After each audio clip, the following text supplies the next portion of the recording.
கர்த்தருடைய பரிசுத்த நாமத்திற்கு ஸ்தோத்திரம்.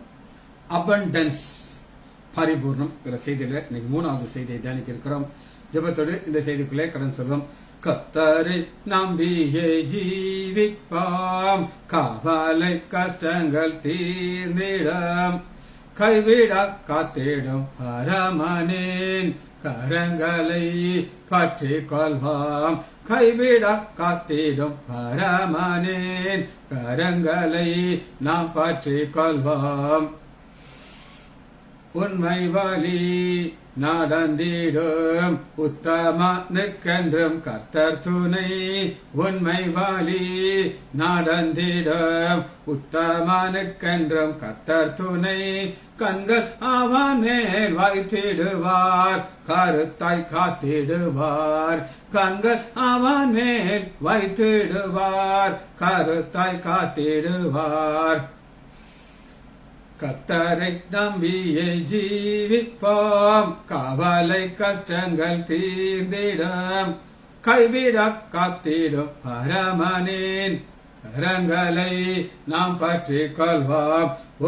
உள்ளமதின் பாரங்களை உக்காமாய் கர்த்தரிடம் சொல்லுவோம், உள்ளமதின் பாரங்களை உக்காமாய் கர்த்தரிடம் சொல்லுவோம்.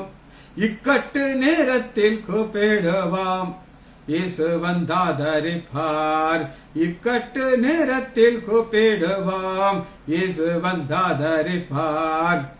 அன்பு மிகு அண்ணல் இவர், அருமை இயேசுவை நெருங்குவாம், அன்பு மிகு அண்ணல் இவர், அருமை இயேசுவை நெருங்குவாம். தம்மண்டே வந்தோரை தள்ளிடாரே, தாயாய் அணைத்திடுவார், தம்மண்டே வந்தோரை தள்ளிடாரே, தாயாய் அணைத்திடுவார். நீதிமானின் சிரசின் மேல் நித்திய ஆசி தங்கிடுமே, நீதிமானின் சிரசின் மேல் நித்திய ஆசீர் தங்கிடுமே. கிருபை நன்மைகள் தொடருமே, கெட்டது கிடைக்குமே, கிருபை நன்மைகள் தொடருமே, கெட்டது கிடைக்குமே. இயேசுவின் நாமத்தினாலே ஜெபங்கள் பிதாவே, ஆமென். கர்த்தருடைய பரிசுத்த நாமத்திற்கு ஸ்தோத்திரம். ஆரோக்கியராஜ் பிரதர் பிரைஸ் எல்லாம். நம்ம பரிபூர்ணம்ங்கிற ஒரு செய்தியை தியானித்துக் கொண்டிருக்கிறோம். பரிபூர்ணம் 2 வசனத்திலிருந்து இந்த பரிபூர்ணத்தை நம்ம புரிந்து கொள்ள போகிறோம். முதல் வசனம் மத்திய 25வது அதிகாரம் 29வது வசனம். மத்திய 25:21. உள்ளவன் எவனோ அவனுக்கு கொடுக்கப்படும். என்னது உள்ளவன்? உண்மை உள்ளவன். யாரையாற்றெல்லாம் ஆண்டவர்கிட்ட ஒரு உண்மை இருக்குன்னு தெரிஞ்சிட்டாரா, அவர் என்ன செய்வார்னா அவனுக்கு கொடுக்கப்படும். ஆண்டவர் கொடுத்தார்னா அடுத்து என்ன செய்யணும்? பரிபூர்ணம் அடைவார். இது ஒரு வசனம். லூக்கா எடுத்துக்கொள்வோம். 19வது அதிகாரம் 26வது வசனம். லூக்கா 19:26. அதற்கு அவன் உள்ளவனுக்கு கொடுக்கப்படும், உள்ளவனுக்கு கொடுக்கப்படும். ஆனா கொடுக்கப்படும் பொழுது அவன் என்ன செய்வான்னா பரிபூர்ணம் அடைவான். சரி, இப்ப நம்ம இதை தொடர்ந்து தியானித்துக் கொண்டிருக்கிறோம். இன்னைக்கு ஒரு நபரை குறித்து நம்ம தியானிக்க இருக்கிறோம். இந்த நபருக்கு ஆண்டவர் ஒரு வித்தியாசமான, எல்லாருக்கும் தாங்க இருக்குன்னா ஆண்டவர் ஒருத்தர் எப்படி வழி நடத்துவாருங்கிறத நம்ம புரிந்து கொள்ளணும். எடுத்துக்கொள்ளும். ஏசாயா 55வது அதிகாரம் 8வது வசனம். என் நினைவுகள் உங்கள் நினைவுகள் அல்ல, என் வழிகள் உங்கள் வழிகளும் அல்ல என்று கர்த்தர் சொல்றார். அவர் ஒரு பாதை வச்சிருப்பார், அந்த பாதையில போகும்பொழுதுதான் பரிபூர்ணம் கிடைக்கும். திரும்ப நான் சொல்றேன், ஆண்டவர் ஒரு பாதை வச்சிருப்பாரு, அந்த பாதையில போகும்போது மட்டும்தான் பரிபூர்ணம் கிடைக்கும். ஏன்னா அவர் என்ன சொல்கிறார்? என் நினைவுகள் உங்கள் நினைவுகள் அல்ல. நம்ம என்ன நினைப்போம்னா, நமக்கு ஒரு கால்குலேஷன் இப்படி இப்படி இப்படி அப்படி எப்படி எப்படி எப்படி எப்படி அப்படி, அதெல்லாம் கிடையாது. என் வழிகள் அல்ல.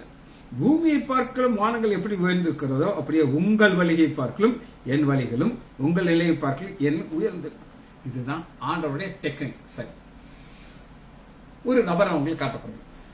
அந்த நபர் ரொம்ப செல்ல பிள்ளை, அப்பாவுக்கு ரொம்ப செல்ல பிள்ளை. பல வர்ண அங்கேயே போட்டுட்டு ஒரே ஸ்டைலா நடப்பாரு. அன்னைவர்களுக்கெல்லாம் பொறாம அப்படி குப்பு குப்பு குப்புன்னு வரும். என்னடா இப்படி ரொம்ப ஸ்டைலா நடக்கிறான். அது மாத்திரம் கிடையாது, ஆண்டவர் இவனுக்கு சொப்பனங்களை கொடுப்பாரு. சொப்பனத்துல சொல்றதெல்லாம் கேட்டோம்னா அவங்களுக்கெல்லாம் தலை சுத்திரும். யோசேப்புக்கு என்ன நினைச்சிருப்பாருன்னா, நாம இப்படியே அப்பாச்சல் அப்படியே இருந்து அன்னைமார்கள்லாம் கொஞ்சம் அவங்களெல்லாம் ஒரு புகை உண்டாக்கி, அவங்களெல்லாம் பொறாம உண்டாக்கி, நாம இப்படியே அந்த ஆசீர்வாதத்தை பெற்றுக்கலாம்.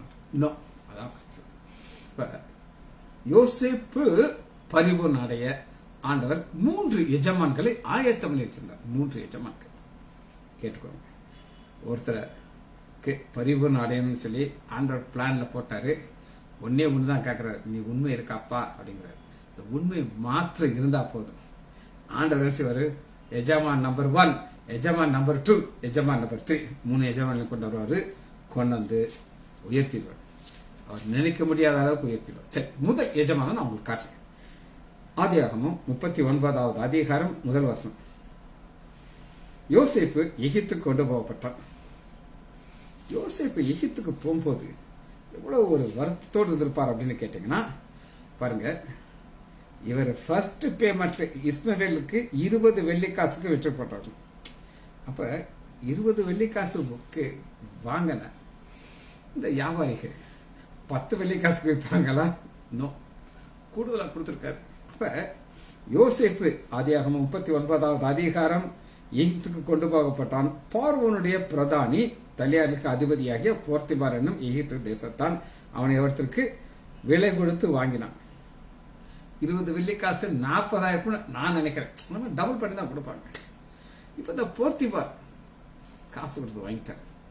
இப்படி பாப்பார் யோசேப்பு, வாலிப பையன், சின்ன பையன், நினைப்பாரு, 40 வெள்ளிக்காசு கொடுத்துருக்கோம், இது ஒர்த்தா இல்லையான்னு தெரியலையேட்டு. நம்ம ஒரு சில காரியங்கள் சாமான் வாங்குவோம், வாங்கிட்டு அது பாதியிலேயே ரிப்பேர் ஆயிரும், நம்ம ரொம்ப சேட் ஆயிரும். இப்போ நான் ஒரு செல்போன் வச்சிருக்கேன்.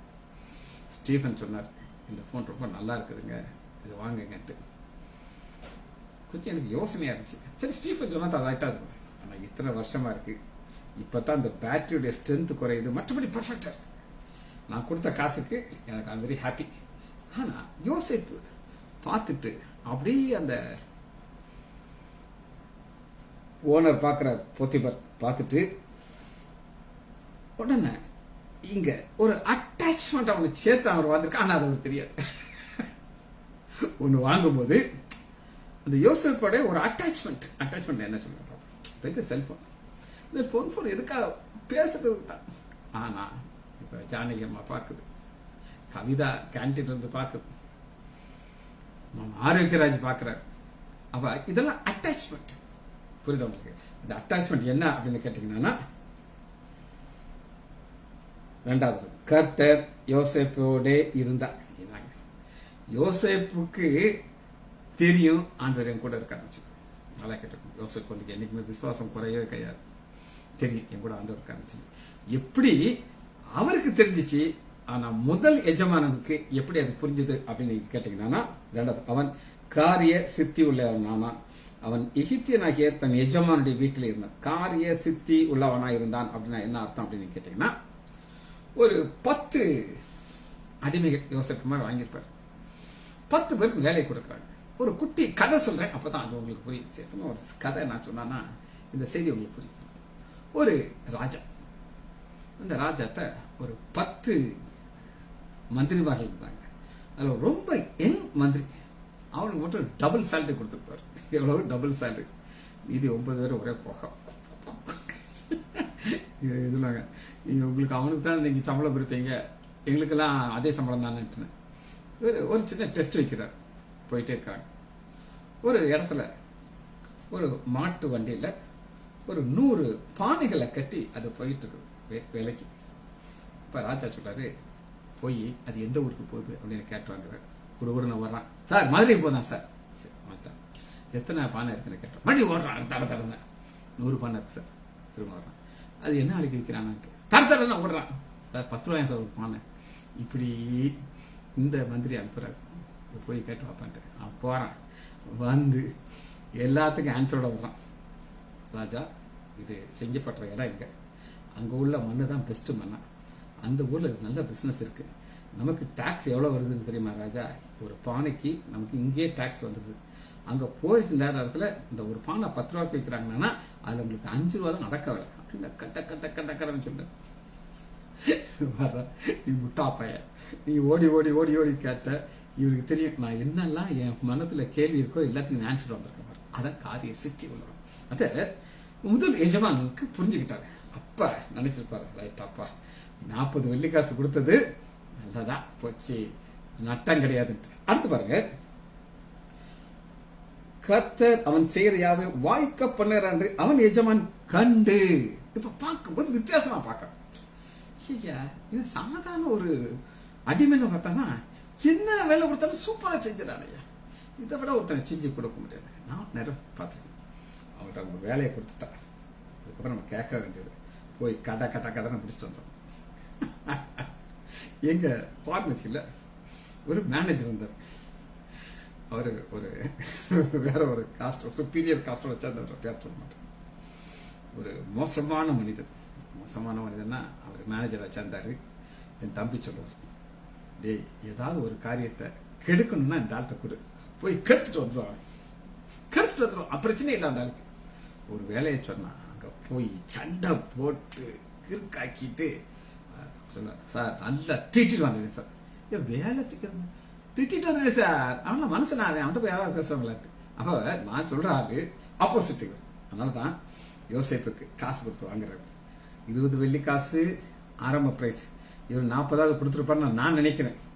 பாருங்க, யாவையும் யாத்ராகமம் ஆதியாகமம் 39:3 கர்த்தர் வாய்க்க பண்ணுகிறார் என்று. கர்த்தர் வாய்க்க பண்ணுகிறார், அதான் ஆச்சரியம். யோசிப்பு செய்வாரு, ஆனா கர்த்தர் வாய்க்க பண்ணனால சூப்பரா இருக்கும். ஒரு சில பேஷண்ட்ஸ்க்கு நான் மருந்து கொடுத்துட்டு அடுத்து பாத்தீங்கன்னா, சார் நல்லா ஆயிடுச்சு சார் அப்படின்னு எனக்கு நம்ப முடியாது. ஒரு உதாரணத்துக்கு நான் சொல்றேன். ஒரு அம்மாக்கு காலில் எரிச்சல், பர்னிங் சென்சேஷன். மீனாட்சி மிஷன் ஹாஸ்பிட்டல்ல 2 வருஷம் அந்த அம்மா அலைஞ்சிச்சு. அப்புறம் எங்கிட்ட நான் கொஞ்சம் ஆயுர்வேத மெடிசன் எல்லாம் கொடுத்தேன். அந்த அம்மா சரியாயிடுச்சு. அவன் மகன் சொல்றான், சார் நீங்க மீனாட்சி மிஷன் ஹாஸ்பிட்டல் ஜெயிச்சிட்டீங்க சார். நான் எங்க அப்பா ஜெயிச்சு. நம்ம ஒரு காரியத்தை அது வாய்க்க பண்ணா மக்களுக்கு சந்தோஷம் கிடைக்கும். ஆனா பின்னாடி ஆண்டவராகி இயேசு கிறிஸ்து தான் இருந்து செய்யறாருன்னு சொல்லி இன்னொரு சாட்சி நம்ம சொல்லுவோம். டாக்டர் ராஜேஷ், எத்தனை பேருக்கு தெரியும், டிஎம், அதாவது அந்த மீனாம்பி பஸ் ஸ்டாண்டுக்கு முன்னாடி அவர் வீட்டு ஹாஸ்பிட்டல் வச்சிருக்காரு. அப்படி ஒரு சீனியர் டாக்டர். அவர் தான் ஹையஸ்ட் படிச்சிருக்காரு, எம்டி டிஎம் கார்டியாலஜி. அந்த கொரோனா டயத்துல சில்லிபுத்தூர் கோர்ட்ல நான் சாட்சி சொல்ல போயிருந்தேன். இவர் தடன்னு வந்தாரு, மாஸ்க் போட்டிருக்காரு, யாரும் நிறைய கண்டுபிடிக்கல. சார் அந்த டாக்டர் ராஜேஷ் தெரியுதா சார்? சார் உட்காருங்க சார். அங்கே ஜட்ஜி உட்கார்ந்துட்டு இருக்காங்க. இவர் பயமே கிடையாது. இவர் பழகி இருக்காங்க பாத்தீங்களா. அவர் சொல்றாரு, சார் உங்களுக்கு தெரியுமா சார், உங்க ஆஸ்பத்திரியில இயேசு கிறிஸ்து இருக்காருன்னு உங்களுக்கு தெரியுமா சார் அப்படின்றாரு. எனக்கு ஷாக் ஆயிடுச்சு.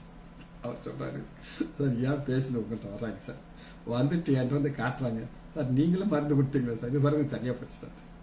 எனக்கு தலை சுத்து. நீங்க என்ன டயக்னோஸ் பண்றீங்கன்னா எனக்கு தெரியல, இந்த மருந்து எனக்கு தெரியவே செய்யாது, ஆனா சரியாகுது. காரணம் நீங்க கிடையாது சார், உங்க ஆஸ்பத்திரியில ஆண்டவர் இருக்காருன்னு உங்களுக்கு தெரியுமா அப்படின்றாரு. இதைத்தான் இங்க நம்ம பார்க்கணும். முதல் எஜமான் பார்த்துக்கிட்டார். என்ன பார்த்துக்கிட்டான்னா, என்று அவன் எஜமான் கண்டு யோசேப்பு எடுத்து தயவு வைத்து பாருங்க. அடுத்து என்ன கொடுக்கணும், தயவு. இந்த தயவுங்கிறதுனா இந்த மோஸ்ட் இம்பார்ட்டன்ட். யாராவது ஒருத்தங்கிட்ட தயவு இல்லைன்னா நீங்க வந்தீங்கன்னா எல்லாம் இடிக்கும். ஏன்டா வந்தான், இதாவது எனக்கு ஒரு காரியம் இருந்தா தான் நான் வர்றேன் அப்படின்னு சொல்லி இந்த ஒரு கோபம் வரும். ஆனா முதல் எஜமான் யோசேப்புக்கு என்ன கொடுக்கிறாங்கன்னா தயவு கொடுக்கிறார். அப்படின்னா என்ன அர்த்தம்னா, என்ன கேட்டாலும் யோசேப்பை சொல்லிட்டான் இல்லையா, அவ்வளவுதான், அதுக்கு மேல எனக்கு பேச. மற்ற அடிமையெல்லாம் சொல்லுவாங்க, சார் இப்படி இப்படி அப்படியே யோசேப்பு என்ன சொல்லு சார், அவர் இப்படிதான் சொல்லிட்டாரா, கம்மனு அது பேர் பேசாது. இதுதான் தயவு. பாருங்க அடுத்து என்ன செய்யறா, தன் வீட்டு விசாரணைக்காரனாக்கி. இப்ப ப்ரொமோஷன் கொடுத்தாரு, வீட்டு விசாரணைக்காரன். இந்த வீட்டு விசாரணைக்காரன்னா எல்லா வீட்டு விசாரணைகள் எப்படி இருப்பாங்க அப்படின்னு நீங்க கேட்டீங்கன்னா, ஒரு ஆளை காட்டுறேன் உங்களுக்கு. பைபிள் இருந்து எடுத்துக்கோங்க, லூக்கா எடுத்துக்கோங்க, 16வது அதிகாரம் 1 வசனம். இங்க யோசேப்பு பெஸ்ட் மேனேஜர், ஆனா ஒர்ஸ்ட் மேனேஜர் உங்களுக்கு காட்டுறேன். லூக்கா 16வது அதிகாரம் முதல் வசனம். பின்னும் அவர் தம்முடைய சிஷ்யர்களை நோக்கி, ஐஸ்வர்யவனாகி ஒரு மனுஷனுக்கு ஒரு உட்கார்ந்தாக்காரன் மேனேஜர் தான், சேம் லாங்குவேஜ் வித்தியாசம். அவன் தன் எஜமானுடைய ஆசையை அழித்து போடுவதாக எஜமானுக்கு அறிவிப்பட்டு. எப்படி ஆப்போசிட் பார்த்தீங்க. யோசேப்பு கையில எல்லாத்தையும் கொடுத்தாருன்னா அவர் அதை அப்படியே பலிக்கு பெருக வைக்கிறாரு. எல்லாத்தையும் கொடுத்து அவர் கம்மன் இருக்காரு, எல்லாம் யோசேப்பு கையில் இருக்கிறார். ஏன்னா இங்க எல்லாத்தையும் ஒப்புவித்தார். அடுத்து பாருங்க ப்ரொமோஷன். அடுத்த ப்ரொமோஷன் உங்களுக்கு காட்டுறேன். இது முதல் எஜமான். அவனை தன் வீட்டுக்கும் தனக்கு உண்டான எல்லாவற்றுக்கும் விசாரணையாக்கி முதற்கொண்டு கர்த்தர் யோசேப்பின் நிமித்தம் அந்த எகிப்தின் வீட்டை ஆச்சரித்தார். இதை விட ஒரு பெரிய ஆசீர்வாதம் இருக்குமா? அவர் என்ன சொல்றாரு அப்படின்னு கேட்டீங்கன்னா, இந்த போத்திபார் பெரிய பணக்கார, என்ன அப்படின்னா பணம் வச்சிருக்காரு, சொத்துக்கள் இருக்கு. என்னைக்கு யோசேப்பு வீட்டுக்குள்ள வந்தாங்க அன்னைக்கு ஆசீர்வாதம் அத்துக்கிட்டு போகுதுன்னா இப்படி ஆசீர்வாதத்தை நீங்க பார்க்க முடியாது. இது போல ஒரு காரியத்தை உங்களுக்கு நான் காட்டுறேன், எடுத்துக்கொள்ளாமா? 2 சாமுவேல் 6வது அதிகாரம் 11வது. இப்ப ஆண்டோடைய உடன்படிக்கை பெட்டி ஊசா செத்துப்பான், அவன் தொட்டனால ஆள் காலி. இப்ப அது என்ன பண்ணாங்கன்னா 2 சாமுவேல் 6வது அதிகாரம் 11வது, கர்த்தருடைய பெட்டி கீத்தியனாகிய ஓபேத் ஏதோமை வீட்டிலே 3 மாதம் இருக்கையிலே கர்த்தர் ஓபேத் ஏதோமை அவன் வீட்டாரை ஆசீர்வதித்தார். இந்த ஆசீர்வதிச்சாருங்கிற நியூஸ் யாருக்கு போகுது? தாவீதுக்கு போகுது. தாவீது உடனே விவரமானவர் பாருங்க. தேவனுடைய பெட்டி நிமித்தம் கேட்டீங்க, தேவனுடைய பெட்டி எங்க பாக்குறோம்? அங்க யோசேப்பின் நிமித்தம். ஆண்டவர் ஒரு மனுஷனை உள்ள கொண்டு வந்துட்டார்னா ஆசீர்வாதம் மாத்திரம் அள்ளி வீசும். அவனுக்கு உண்டான எல்லாவற்றையும் ஆசீர்வதித்தார் என்று தாவீது ராஜாவுக்கு அறிவிக்கப்பட்டது. நியூஸ் போகுது, ராஜா நீங்க ஏமாத்திட்டீங்க, அவன் அள்ளிக்கிட்டு இருக்கான். உடனே இவரு போய் புட்டி தூக்கிட்டு. சரி, யோசேப்பின் நிமித்தம் என்ன நடக்கணும்? ஒரு ஆசீர்வாதம் நடக்குது. இதுதான் ஆண்டவர் முதல் எஜமான கொண்டு போகிற ஒரு பாதை. சரி, முதல் எஜமான காமிச்சாச்சு. இப்ப நான் உங்களுக்கு சொன்னேன், எஸ்ஐயா 55வது அதிகாரத்துல, என்னுடைய நினைவுகள் உங்களுடைய நினைவுகள் அல்ல, என்னுடைய வழிகள் உங்களுடைய வழிகள் அல்ல. அது எவ்வளவு வித்தியாசம்னா பூமிக்கும் வானத்திற்கு எவ்வளவு வித்தியாசம், அந்த அளவு வித்தியாசம் இருக்கும் அப்படின்னு சொல்றாரு. அப்ப நம்ம நினைப்போம்னா போத்திபார் வீட்டுல அடிமைதான், எல்லா வசதியும் இருந்துச்சு, இப்படியே நம்ம வண்டியை ஓட்டிடலாம் அப்படியே யோசிச்சு வச்சுப்பாரு. ஆனா அடுத்த ஒரு கஷ்டமான எஜமான்ட்ட போறாரு. அந்த கஷ்டமான எஜமான்ட்ட போனாதான் உயர்வு கிடைக்கும். வாசிப்போமா? 39வது அதிகாரம் 20வது வசனம். யோசேப்பின் எஜமான் அவனை பிடித்து ராஜாவின் கட்டளையால் காவலில் போட்டு சிறைச்சாலையிலே அவனை சிறைச்சாலை அதிகாரி தான் 2வது எஜமான். இந்த சிறைச்சாலை அதிகாரி மொத்த இவனை பார்த்தா என்ன சொல்ல தெரியுமா? அயோக்கிய பையன் உண்ட வீட்டுக்கு ரெண்டகம் பண்ணிட்டான். எப்படிடா அவனால செய்ய முடியுது? இதெல்லாம் யோசிச்சே பார்க்க முடியாது. நீ ஒரு எபிரேன்னு சொல்லி நான் கேள்விப்பட்டேன். நல்ல மனுஷங்க இல்லையா, நல்ல ஒரு கடவுளுடைய பிள்ளைல நாட்டு உருமுச்சு திட்டிருப்பாரு. நான் நினைக்கிறேன் பைபிள் இல்லை, ஆனாலும் இயற்கை அது. ஆனா திட்டினதுக்கு அப்புறம் அங்க என்ன நடக்குது அப்படின்னு நீங்க கேட்டீங்கன்னா,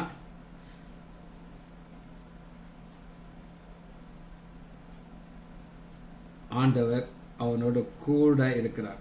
வாசிப்போமா? 26வது. கர்த்தரோ யோசேப்போட கூட அட்டாச்மெண்ட். அங்கேயும் போர்த்திபார் வீட்லயும் ஆண்டவர் கூட இருந்தார். உன்னை விட்டு விலகுவதில்லை, உன்னை கைவிடுவதில்லை. எங்க போனாலும் இப்ப ஆண்டவர் சிறைச்சாலைக்கு வந்துட்டாரு. எங்க எஜமான் 2வது எஜமான். ஏன்னா ஆண்டவர் தெரியும், அடிச்சு போடுவாங்க. நான் கூட இருந்துச்சுன்னா கண்ட்ரோல் பண்ணிட்டு இருக்கணும் சொல்லி என்ன நடக்குது அப்படின்னு கேட்டீங்கன்னா, 2வது எஜமான். அப்ப அந்த 2வது எஜமான்ட்ட போறதற்கு முதல் எஜமான் மூலமா போனோம். ஒரு பொய்யான குற்றச்சாட்டு மேல போட்டு இவன் எங்க வரணும்? 2வது எஜமான்ட்ட வந்தா தான் 3வது எஜமான்ட்ட போக முடியும். இப்ப 2வது எஜமான்ட்ட வந்தாச்சு. இங்க என்ன நடக்குது அப்படின்னு நம்ம பார்க்க போறோம். பாப்போமா? 39வது அதிகாரம் 22வது வசனம். ஆதியாகமம் 39 சிறைச்சாலை தலைவர் இதான் 2வது அதிகாரி, 2வது எஜமான். சிறைச்சாலையிலே வைக்கப்பட்ட யாவையும் யோசேப்பின் கையில ஒப்புவித்தார். இப்ப என்ன நடக்குது அப்படின்னு கேட்டீங்கன்னா, நான் சொன்னேன் இவனை பார்த்த உடனே இவனை பயங்கர கோபம், ஓகே இருப்பான். ஆனா என்ன நடக்குது அப்படின்னு கேட்டீங்கன்னா, அவனுடைய பேச்சு, இந்த பிஹேவியர் எல்லாமே அவருக்கு பிடிச்சிருக்கு. நான் குல்பர்கால MBBS படிச்சேன். அதுக்கப்புறம் ஆர்த்தோபெடிக் படிக்கிறதுக்கு டிஆர்த்தோ ஒரு டாக்டர் ஆர் ஷா. இனி அவருக்கு அப்படி பிடிக்கும், எப்படி பிடிக்கும், அப்படி பிடிக்கும். அவரு பாம்பேக்கு ஒரு கான்ஃபரன்ஸ் போவார். கான்ஃபரன்ஸ் போகும்போது அந்த ஆஸ்பத்திரி எங்கிட்ட கொடுத்துட்டு போயிடுவார். நான் தான் அந்த கன்சல்டேஷன் உட்காந்துருக்கேன். நான் ஃபீஸ் போடுவேன், பேஷண்ட்லாம் வருவாங்க, பார்ப்பாங்க, எல்லாம் அன்னன்னைக்கு கலெக்ஷன் எழுதி அந்த ஒரு பாக்ஸில் போட்டு ரூபாய் வச்சு லாக் பண்ணிடுவேன். 10 நாள் கழிச்சு விடுவார், சார் இந்த ரூபா கிடைச்சி சார் கொடுப்பேன். அவர் ரொம்ப சந்தோஷப்படுவார். ஏன் அப்படின்னு கேட்டிங்கன்னா, இந்த 10 நாளும் ஆஸ்பத்திரி மூடி கிடக்கும், ஆனால் வேற யாரையும் அனுப்ப மாட்டாங்க. அவருக்கு தெரியும் சுஜினா கரெக்டாக இருப்பான் அப்படின்னு சொல்லி. அன்னைக்கு நான் ஆண்டவருக்குள்ள கிடையாது, ஆனால் அன்னைக்கு நீ ஆண்டவர் ஆசிரிச்சார்.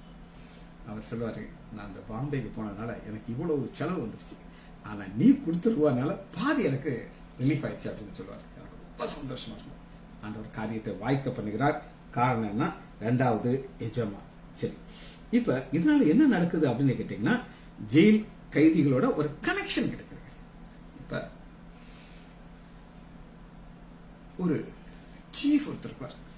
அந்த சீஃபுக்கு நிறைய மேனேஜர் வச்சிருப்பாரு, இன்னும் நிறைய அதிகாரிகள் இருப்பாங்க. இவங்களுக்கு உள்ள என்ன நடக்குதுன்னு தெரியாது. அவருக்கு லாபம் மட்டும்தான் தெரியும், ஆனா ஒர்க்கரோட கான்டாக்ட் இருக்காது. ஆனா இவன் அப்படி கிடையாது. யோசேப்பு ஒவ்வொரு கைதியை போய் பார்ப்பான். பார்த்து, அண்ணே அது தூங்குனீங்களா, நல்லா இருக்கீங்களா, எப்படி இருக்கீங்க, இதை நான் சொல்றது இங்க பாருங்க. 39, 29 அங்கே அவர்கள் செய்தெல்லாம் யோசிப்பு தெரிவித்தார். அங்கே அவர்கள் செய்ததை யோசிப்பு 22. அவனை என்ன அர்த்தம்னா, ரிப்போர்ட் கொடுப்பார். அவர் நல்லா ஜாலியா சாப்பிட்டுட்டு இருப்பாரு. சார் அந்த கைதி இருக்கார்ல, ரொம்ப அழுகுறாங்க, ரொம்ப வருத்தத்தோடு இருக்காங்க, அவனுக்கு நம்ம ஏதாவது செஞ்சா நல்லதுங்க அப்படின்னு சொல்லி. என்ன செய்யலாம்னு சொல்லு, இப்படி செஞ்சா நல்லா பண்ணிடு, நீ சொல்றீங்கன்னா ரைட் அப்படித்தான். அதுல என்ன நடக்குன்னா, 10வது அதிகாரத்துல இப்ப 1 இந்த நடவடிக்கை பின் எகிப்து ராஜாவுக்கு பானவர். இப்ப இவர் எகிப்துக்கு போறதுக்கு வந்துட்டார். இப்ப இவர் அடுத்து இந்த சிறைச்சாலை அதிகாரியில இருந்து 3வது அதிகாரிட்டு போகணும், எஜமான் போகணும். அதாவது அரண்மனைக்கு உள்ள போகணும். அரண்மனைக்கு உள்ள போறதற்கு ஆண்டவர் அங்கிருந்து ஒருத்தனை கொண்டு வந்து எங்க இருக்கிற ஜெயில இருக்கு. இதான் அவருடைய பிளான். இதெல்லாம் மாற்றவே முடியாது. எகிப்து ராஜாவாக்கிய தங்கள் ஆண்டவருக்கு குற்றம் செய்தார்கள். குற்றம் செய்த உடனே என்ன நடக்குது அப்படின்னு கேட்டீங்கன்னா, 4வது தலையாரிகளின் அதிபதி, அதாவது அந்த சீஃப் சொல்றாரு, எப்பா புதுசா 2 பேரை நான் உனக்கு கொடுக்குறேன், கேர்ஃபுல்லாரு. இது மினிஸ்டர், சீஃப் மினிஸ்டர் கிடையாது, ராஜாவுடைய ஒர்க்கர். அதனால ஏதாவது பிரச்சனை வந்தா நீ மாட்டுவ, நானும் மாட்டுவேன். யோசேப்பின் வசத்திலே ஒப்புவித்தான். அவன் அவர்களை விசாரித்தான். அவர்கள் அநேக நாள்கள் காவலில் இருந்தார்கள். எவ்வளவு நாள் கிடையாது, அநேக நாள் இருக்காங்க. இப்ப இந்த 2வது எஜமான்ல இருந்து 3வது எஜமான்ல போறதுக்கு ஆண்டவர் என்ன செய்யறார் அப்படின்னு கேட்டீங்கன்னா, 5வது வசனம், எகிப்து ராஜாவுக்கு போன பார்த்தோம் ஒரே நாள்ல சொப்பனம் கண்டார். ஒருத்தர் யார் அப்படின்னு கேட்டீங்கன்னா, பேக்கர், குக் பண்ணி கொடுக்கிறவர், அவர் ஒருத்தர். இன்னொருத்தர் ராஜாவுக்கு முன்னாடி நிற்கணும். பானை பார்த்தோம்னா ராஜாக்கு அந்த இதுல விஷம் கலந்துக்கிட்டானா அவன் மொதல் குடிச்சுக்கிட்டு ராஜா சாப்பிடுங்க கொடுப்பான். அப்ப ராஜா இவன் 100% நம்புறாரு. சரியாங்க. ஆனா என்ன நடக்குதுன்னா, அவர்கள் பார்க்கும்பொழுது அவர்கள் கலங்கி இருந்தார்கள். யாராசம் ஆண்டவர் ஒரு கலக்கத்தை உண்டு பண்ணிக்கிறார். ஏன் கலக்கத்தை உண்டு பண்ணிக்கிறார்னா, 2 பேருக்கு ஒரே தரிசனம், ஆனா 2க்கும் வேற வேற ஆன்சர். ஒருத்தருக்கு சொல்றாரு 3 நாளையில நீ செத்து போயிருக்க, தலை போயிடும். இன்னொருத்தன் சொல்றாரு உன்னை ஆண்டவர் உயர்த்த போகிறார். உயர்த்தும் போது என்ன ஒரு ரிக்வெஸ்ட் வைக்கிறார் அப்படின்னு கேட்டீங்கன்னா, 40வது அதிகாரம் 14வது வசனம், இதுதான் அதனுடைய அர்த்தம், நீ வாழ்வடைந்திருக்கும் பொழுது என்னை நினைத்து என் மேல் தயவு வைத்து என் காரியத்தை. இந்த இடத்துல எங்க விடுதலை ஆகும். அப்பா எவ்வளவு நாளைக்கப்பா இருக்கிறது, என்னையா இது இப்படியே சோகமா இருக்காரு. அப்ப இவர் மட்டும் அங்க சொல்லி இருந்தாருன்னா விடுதலை ராஜா கொடுத்திருப்பாரு. ஆனா வெளியில போகும்போது எப்படி இருப்பான் தெரியுமா, ஒரு குற்றவாளியா தான் போயிருப்பாரு. ஆனா இங்க நம்ம பாக்குறோம் ஆண்டவர் பாருங்க, 41வது அதிகாரம். இப்ப ராஜா அரண்மனை போனோம், இவனை மறக்க வச்சுட்டாரு. சரியா, மறக்க வச்சுட்டு இப்ப 2 வருஷம் போயிடுச்சு. இந்த 2 வருஷத்துல நான் நினைக்கிறேன் ரொம்ப சந்தோஷமா இருப்பேன். காரணம் என்ன கேட்டீங்கன்னா, ஒண்ணு ஆண்டவர் கூட இருக்காரு, இன்னொன்று இவர் செய்ததெல்லாம் வாய்க்க பண்றாங்க. அந்த சீஃப் கவலையே பட மாட்டார். ஸ்டைலா உள்ள வருவாரு, அவர் ரூல் போய் நல்லா சாப்பிடுவாரு, மூக்கு போட்டு சாப்பிட்டு தூங்குவார். யோசிப்பு ஒவ்வொருத்தரும் இன்டிவிஜுவலா பார்த்து யார் யாருக்கு என்னென்ன பிரச்சனை எல்லாம் பார்த்து எல்லாத்தையும் கரெக்ட் பண்ணி அப்படியே கொண்டு வந்துட்டு இருக்காரு. இந்த நேரத்துல இவர் 2வது எஜமான்ல இருந்து 3வது எஜமான் ப்ரொமோஷன். அதுக்காண்டி பார்வனுக்கு ஒரு சொப்பனத்தை கொடுக்குறாரு. அந்த சொப்பனத்தில் நம்ம இப்போதைக்கு தியானிக்க போறது கிடையாது. இந்த சொப்பனத்திற்கு அப்ப அந்த நியூஸ் இப்பதான் ஆண்டவர் ஞாபகப்படுத்துகிறார். 41வது அதிகாரம் 12வது. அப்பொழுது தலையாரிகளின் அதிபதிகளுக்கு வேலைக்காரன எபிரேய பிள்ளையாண்டன் ஒருவன் எங்களோடு இருந்தான். அவனிடத்திலே எங்கள் சொப்பனத்தை சொன்னோம், அதனுடைய பலனை சொன்னான். அவன் எங்களுக்கு சொன்னபடியே அது நடந்தது. என்னை திரும்ப என் நிலையில் நிறுத்துவார் என்று இது எல்லாத்தையும் சொன்ன உடனே இப்ப தான் ப்ரொமோஷன். முதல் எஜமான் மூலமாக ஒரு சிறைச்சாலைக்குள்ள வந்துட்டார். முதல் எஜமான் இல்லைன்னா சிறைச்சாலைக்கு வந்து 2வது எஜமான் சிறைச்சாலை இருக்கிற அவருக்கு ரொம்ப ஆசை, விடுறதுக்கெல்லாம் மனசு இருந்திருக்காரு, ரொம்ப நல்லா பாயிண்ட். ஆனா ப்ரொமோஷன் அதுக்கு அப்பொழுது பார்வன் யோசேப்பை அழைப்பது. இந்த பார்வன் தான் 3வது எஜமான். இப்ப ஆண்டோடைய நோக்கம் என்னன்னா நான் பரிபூர்ணம் அடையணும். இந்த பரிபூர்ணம் அடையிறதுக்கு ஒரு பாதை வச்சிருக்கிறார். இந்த பாதையை தான் ஏசாயா 55வது அதிகாரத்துல என்னுடைய நினைவுகள் உங்களுடைய நினைவுகள் அல்ல, என்னுடைய வழிகள் உங்களுடைய வழிகள் அல்ல, நான் போற பாதை வேற மாதிரி. நான் யோசேப்ப அப்பாட்டது பிரிப்பேன், அன்னைமார்கள் மூலமாக எகிப்துக்கு கொண்டாந்துருவேன். ஏன்னா எகிப்துல வந்தா தான் இவனுக்கு ப்ரொமோஷன் கிடைக்கும். அப்படித்தானே? அந்த என் நினைவுகள் உங்கள் நினைவுகள் அல்ல அப்படின்னு சொல்லி இப்ப சிறைச்சாலையில இருந்தா வேலைக்கு ஆகாது. சிறைச்சாலையில இருந்து எங்க வரணும்? அரண்மனைக்கு வரணும். அரண்மனைக்கு வர்றதுக்கு ஆண்டவர் என்ன செய்யறாரு அப்படின்னு கேட்டீங்கன்னா 41வது அதிகாரம் 37 இந்த வார்த்தை பார்வனுடைய பார்வைக்கும் அவனுடைய ஊழியக்காரர் இல்லாத பார்வைக்கும் நன்றாக இருக்கிறது. இப்ப 2 வருஷம் வெயிட் பண்ணியாச்சு. வெயிட் பண்ணிட்டு அடுத்து கொண்டு வராரு. இது என்ன அப்படின்னு கேட்டீங்கன்னா எல்லாரும் ஓகே சொல்றோம். இதாங்க ஆச்சரியம். அதாவது இதுங்க யார் இருப்பாங்க நீங்க நினைக்கிறாங்க? சும்மா ராஜா மட்டும் தனியாலாம் இருக்க மாட்டார். மந்திரி, பிரதான மந்திரி, அட்வைசர், அந்த அஹிதோப்பேல்னு ஒருத்தருடைய ஆலோசனை அடாப்ட் பண்ணார். அப்படி ஏகப்பட்ட பேர் இருப்பாங்க. எல்லாரும் ஆமேன் ஆமேன் ஆமேன் சொல்றாங்க. ராஜாக்கு தலை சுத்திருக்கீங்களா? ஒருவேளாவது சரிப்பட்டு வராதே ராஜா, இதெல்லாம் சரிப்பட்டு வராது. அதெல்லாம் நீங்க சொல்றீங்க உள்ள போட்டு வைக்க நான் 7 வருஷம் பூசணம் குத்துறாது, மக்கி பெறாது, பூச்சி தின்றாது, என்ன ராஜா பேசுறீங்க?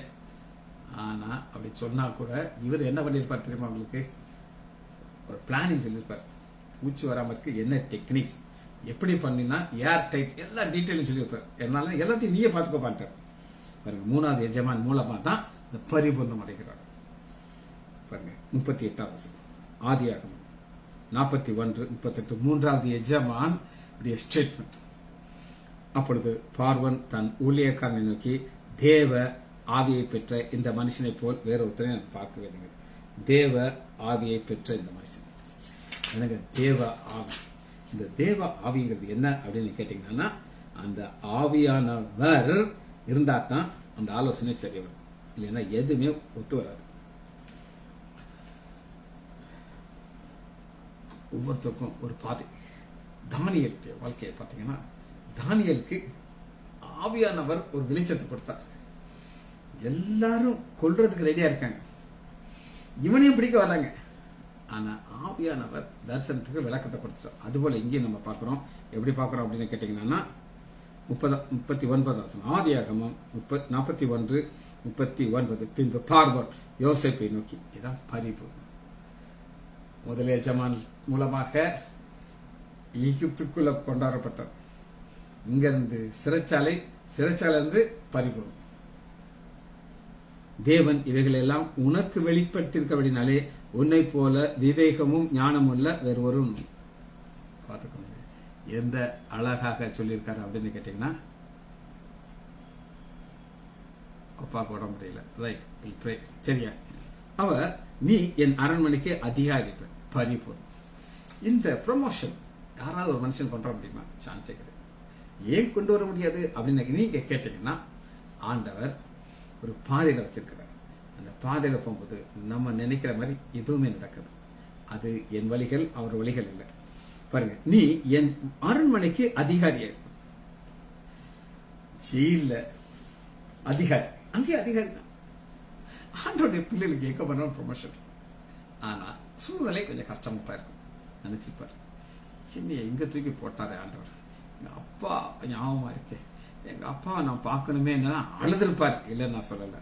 ஆனா சிங்காசனத்தில் மாத்திரம் உன்னிலும் நான் பெரியவனா இருப்பேன். பாருங்க 41. பின்பு பார்வோன் யோசேப்பினுக்கு, பார், எகிப்து தேசம் முழுமைக்கும் உன்னை அதிகாரி ஆக்கினேன். எல்லாத்தையும் போட்டார்.